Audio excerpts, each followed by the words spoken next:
Okay, this is an interview with Mr. Raymond Ross, an educator at Holland High School with regards to apartheid laws.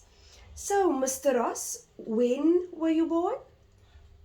Oh, very long ago. I was born in 1967. Okay, and where did you grow up? I grew up in East River.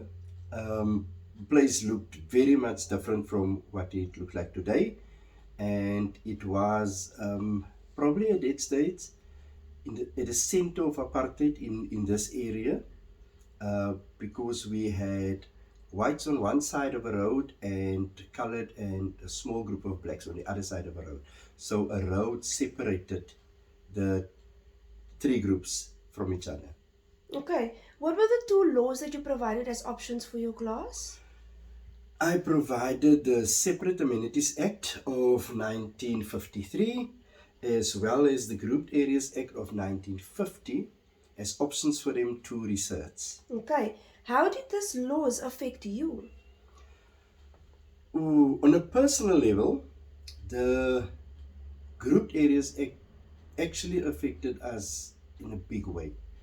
As a family, we at some stage were split apart when in the 80s, early 80s, the government decided to take the land. The land was already um, reserved for whites at that stage. And actually, they said it was reserved for development, but it was a nice way of having us removed. So I'm now talking about the Group Areas Act. And our family didn't move, as did a few other families. And so government at some stage just came with the bulldozers, and they made a road right through our house. So our house was split into two. So half of the family stayed on the one side of this road that they were building there, and the other half of the family stayed on the other side of the road. So the boys couldn't sleep in the house because there was a space for the girls and there was space for my mom and dad. And so we had to put up a tent. And then the boys that were still in the house, we basically lived in a tent.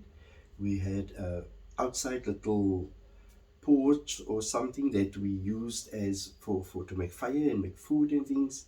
But yeah, that is how the group areas affected us. We eventually had to move and then build a house after years of struggling there. The Separate Amenities Act was even more disturbing.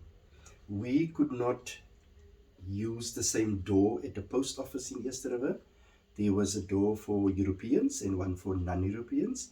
Um, Easier terms for whites and non-whites.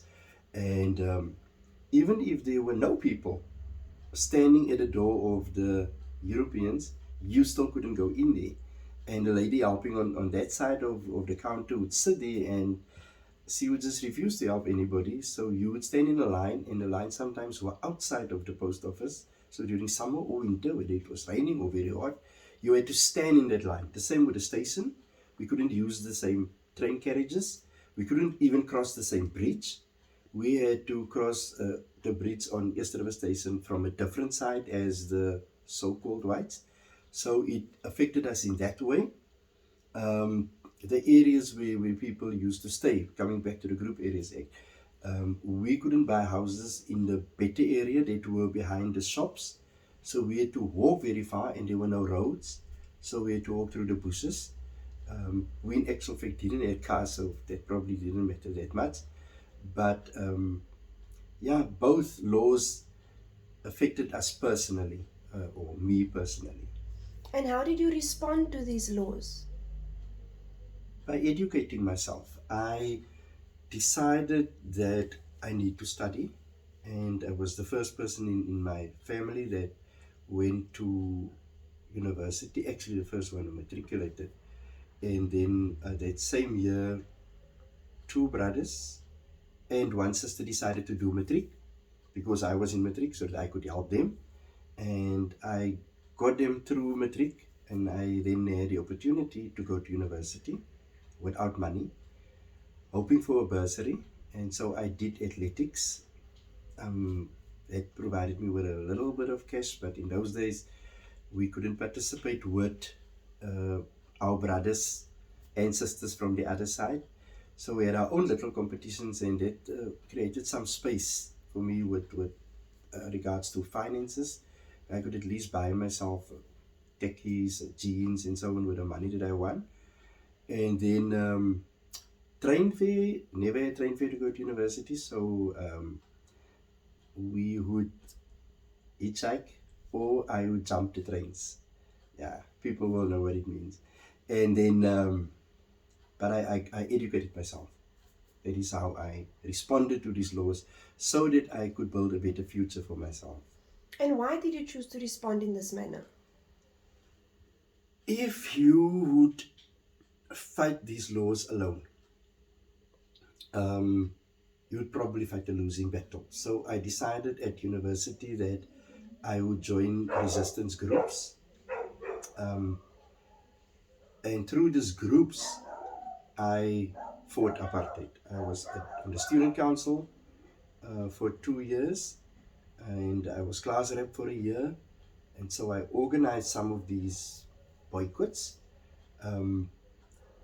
to show my disapproval to these laws. And that is, but yeah, I decided to respond in that way, because if you didn't respond in that way, you could end up death or in jail. So I didn't want to die. Not at that stage, I was too young. And so I responded in different ways. And how do you feel now that these laws are no longer in effect in South Africa? Now that the laws is not applicable anymore, when I finished my studies, I started teaching, and in 94, I was very excited to go and vote. But even before that, the area where I stay now was formerly a white area. And so I decided to buy a house there so that I can walk in the middle of the street where I couldn't walk in before. And so the area is disintegrated quite a lot with time, but still, just the feeling to be able to stay there where I wasn't previously allowed. And then also, I'm very happy that I can now go wherever I want to go. I have the right to vote. There's so many rights that came with the change in systems and also change in government after 1994. Okay, thank you, Mr. Ross. More than a pleasure. Thank you.